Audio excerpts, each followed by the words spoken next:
L'épopée temporelle.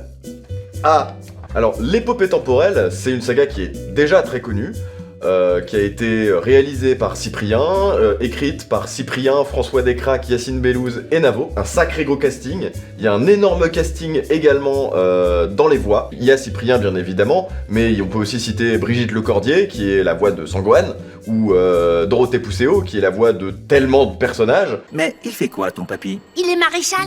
C'est le maréchal Pétain. Vous connaissez? Oh putain! Wow. Si seulement je savais qui c'est. Du coup, mon petit, tu n'es pas juif? Pfff, n'importe quoi. Ma race est supérieure. Ah bah nickel, on est tombé sur un enfant nazi. On n'a rien à redire au niveau de jeu d'acteur, au niveau de la technique c'est très très bon. Un truc très intéressant c'est que dans sa démarche, Cyprien est allé consulter les créateurs et créatrices de Saga MP3 qui faisaient des sagas depuis un certain temps, pour leur demander des conseils, pour leur demander leur avis sur le mixage, sur le rythme, et il les a écoutés. On a senti qu'il était aussi là également pour respecter le média, parce que c'est un média qu'il semble beaucoup aimer. Et c'est très chouette, et merci Cyprien pour ça. Au niveau de même des designs visuels qui ont été créés pour la saga sur YouTube, ils sont très bons également. Moi j'ai un problème personnel avec l'épopée temporelle, et ça se situe plus au niveau de l'histoire.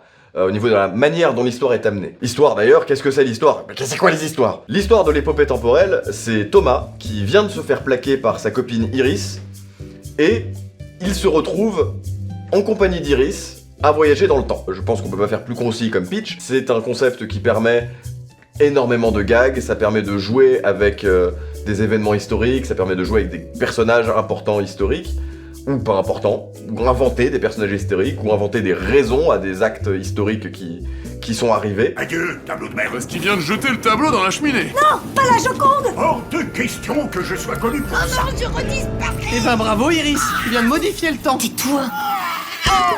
J'ai un problème avec la saga qui est trop gentille à mon sens. C'est une saga qui prend pas énormément de risques, qui reste dans un humour le plus ouvert au tout public. C'est une qualité en soi, on peut reconnaître que ça, c'est une qualité, la saga est vraiment tout public. Pour rentrer dans le domaine de la saga MP3, c'est vraiment bien, pour apprendre, enfin pour connaître un peu ce que c'est la saga MP3, c'est vraiment simple, parce que c'est une très bonne porte d'entrée. Donc merci Cyprien pour ça. Ça a rajouté énormément de visibilité et ça va continuer à en rajouter parce qu'il y a la saison 2 qui est sortie cet été et on aura peut-être une saison 3. À mon sens d'ailleurs, la saison 2 est mieux que la saison 1. Si vous aimez mais sans plus la saison 1, essayez de pousser un peu jusqu'à la saison 2 parce que c'est un peu plus drôle, on connaît un peu plus les personnages. Les écrivains se sont permis d'être un peu plus libres avec leurs personnages et c'est cool. C'est une saga que vous pourrez retrouver sur la chaîne de Cyprien, qu'on mettra dans la description très certainement. Ça lui fera de la pub et il a vraiment besoin d'un nouvel afflux d'abonnés. Après tout, il n'a que 13 millions d'abonnés. C'est ça, 13 millions, c'est rien quoi. Je veux pas grand chose de plus à dire. Est-ce que tu conseilles la saga du coup?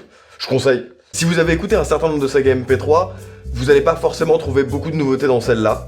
Par contre, si vous n'en avez pas écouté énormément, c'est une excellente porte d'entrée pour découvrir ce que c'est la saga MP3.